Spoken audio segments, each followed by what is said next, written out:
అశ్వ సంవత్సరంలో కైలాస యాత్ర Sri Gayatri tours and travels 8977349696.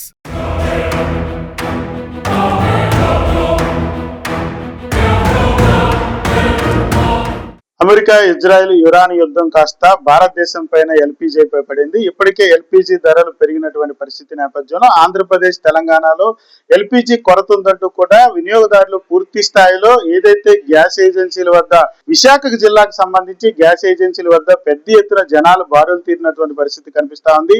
యుద్ధం జరుగుతున్నటువంటి నేపథ్యంలో గ్యాస్ కొరత ఉందంటూ కూడా సోషల్ మీడియాలో పెద్ద ఎత్తున ప్రచారం జరగడమే దీనికి ప్రధాన అంశంగా కనిపిస్తున్నటువంటి పరిస్థితి. పౌర సరఫరాల శాఖ డిఎఫ్ఓ మనతో భాస్కర్ గారు ఉన్నారు. ఆయన అడిగి తెలుసుకునే ప్రయత్నం చేద్దాం. అసలు యుద్ధానికి సంబంధించి పక్కన పెడితే ఎల్పీజీ కొరత ఉందా విశాఖలో లేదా సార్?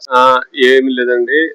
అందరికి ఈ విషయమై వివరించేది ఏంటంటే, మనము పానిక్ సిచ్యువేషన్ అన్నది మనంతకు మనమే క్రియేట్ చేసుకుంటున్నాము తప్ప ఎటువంటి ఇబ్బంది లేదు. వంట గ్యాస్ వరకు అంటే ఎల్పిజి 14.2 మనకి ఇంటికి సప్లై చేసేటటువంటి గ్యాస్ ఏదైతే ఉందో that cylinder 14.2 kg domestic cylinder సంబంధించిన సక్రమమైన పద్ధతిలో మనము వాటిని సప్లై చేస్తున్నాము. ఆ ఇంటి గ్యాస్ కి సంబంధించి డొమెస్టిక్ వరకు ఎటువంటి ఇబ్బంది లేదు. ఆ బుకింగ్ అన్నది 25 రోజుల తర్వాతనే తీసుకుంటుంది.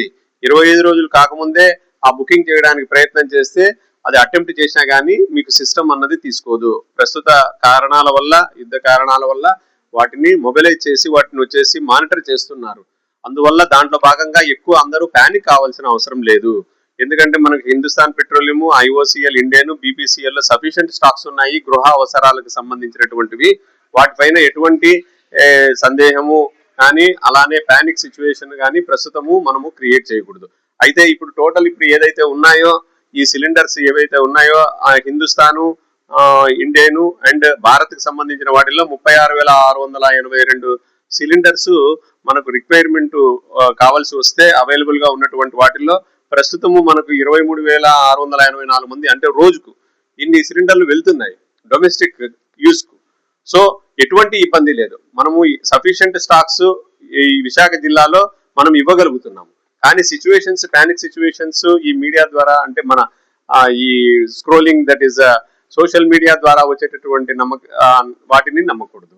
ఏంటంటే గవర్నమెంట్ మన జాయింట్ కలెక్టర్ గారు ఇటువంటి వాటిపైన మేము నిశితంగా పరిశీలిస్తున్నాము.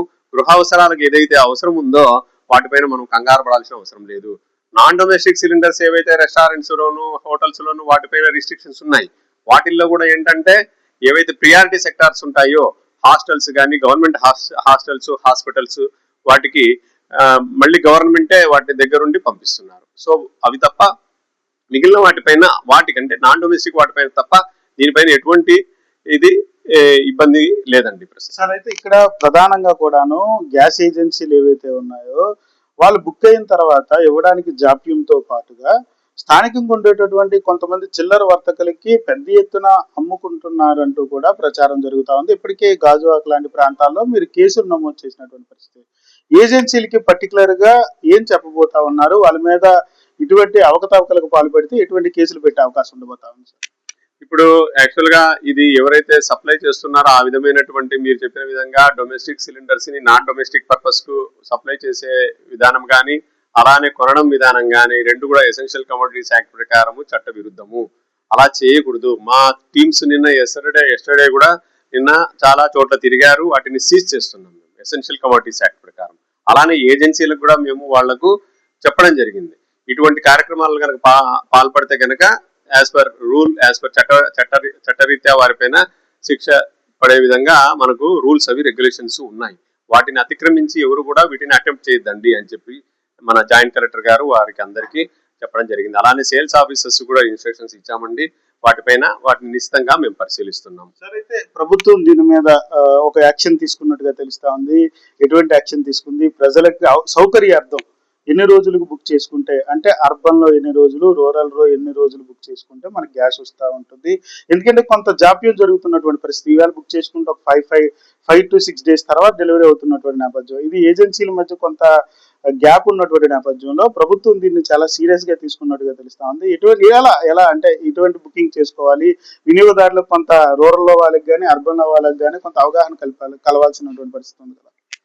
ఇప్పుడు మనకి ఏదైనా కానీ మనము గ్యాస్ ఇంట్లో అయిపోయింది అనగానే మనము ఇంకొక సిలిండర్ ముందుగా ఇది ఉండగానే ఇంకొక సిలిండర్ బుక్ చేస్తాం. అంటే ఒక సిలిండరు ఒక సగం భాగము లేకపోతే ఒక 75% కాగానే మనం ఇంకొక సిలిండర్కి బుక్ చేస్తాం. అప్పుడు అది ఆ 25 రోజులకు తప్ప తీసుకోదనమాట. ఒక సిలిండర్ టు సిలిండర్ 25 రోజులు ఉండాలి డొమెస్టిక్ సంబంధించింది, ఏది అర్బన్ ఏరియాలో. అలానే రూరల్ ఏరియాలో 48 డేస్ అంటున్నారు, 45 to 48 డేస్ తీసుకుంటుంది.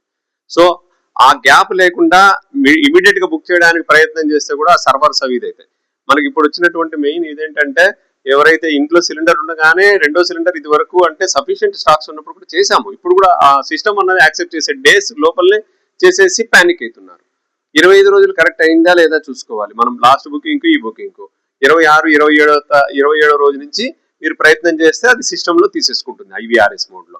సో అవి కాకుండా ముందే అటెంప్ట్ చేయడము, అలాగే ఇక్కడ కావడం లేదని చెప్పేసి పరిగెత్తుకుంటూ ఏజెన్సీకి వెళ్ళిపోవడము, అక్కడ ప్యానిక్ అయిపోవడము, అక్కడ అలా జనాలు గుమిగూడిపోతున్నారు. అటువంటివి చేయకూడదండి. మనకి ఏదైతే యాజ్ పర్ సిస్టమ్ ప్రకారం ఉందో అది ప్రకారం చేసుకుంటే. అలానే ఇంకొకటి కూడా చెప్పారు, ఇంకొక ఏంటంటే వాళ్ళు ఇంటికి వచ్చినప్పుడు ఓటీపీ వస్తుంది. ఇది డెలివరీ దీంట్లో వాళ్ళు ఓటీపీ కూడా చెప్పాలి. ఓటీపీ చెప్తే అప్పుడు క్లియర్ గా మీకు వస్తుంది. అలా ఓటీపీ చెప్పకుండా అలా తీసేసుకొని సిలిండర్ అక్కడ సెల్ లేదండి మా ఫాదర్ ఇక్కడికి వెళ్ళారు అక్కడికి వెళ్ళారు అని చెప్పేసి వాళ్ళని రిజెక్ట్ చేస్తే వాళ్ళు అలానే ఉంటుంది. మళ్ళీ నెక్స్ట్ టైం బుక్ చేసుకునేటప్పుడు కూడా ఇబ్బంది ఏర్పడుతుంది. సో ఆ ఓటీపీ చెప్తే కనుక అప్పుడు మీకు ఓకే అవుతుంది, మళ్ళీ నెక్స్ట్ సిలిండర్ బుక్ చేసుకోవడానికి మీకు పాసిబిలిటీ ఉంటుంది. సో దాంట్లో మీరు కంగారు పడాల్సిన అవసరం లేదండి. విశాఖ జిల్లా వరకు డొమెస్టిక్ సంబంధించినటువంటిది ఎటువంటి ఇబ్బంది లేదు, ప్రస్తుతం అన్నది లేదు. అలాంటిది కూడా ప్రస్తుత డేస్ లో కమింగ్ డేస్ లో కూడా మనము వాటిని ఎదుర్కొంటాం అనమాట. చూడొచ్చు, ఎల్పిజికి సంబంధించినంత వరకు డొమెస్టిక్ సిలిండర్ కి సంబంధించి ఏదైతే గృహ అవసరాల కోసం వాడేటటువంటి సిలిండర్లో విశాఖకు సంబంధించి సమృద్ధిగా ఉన్నాయి.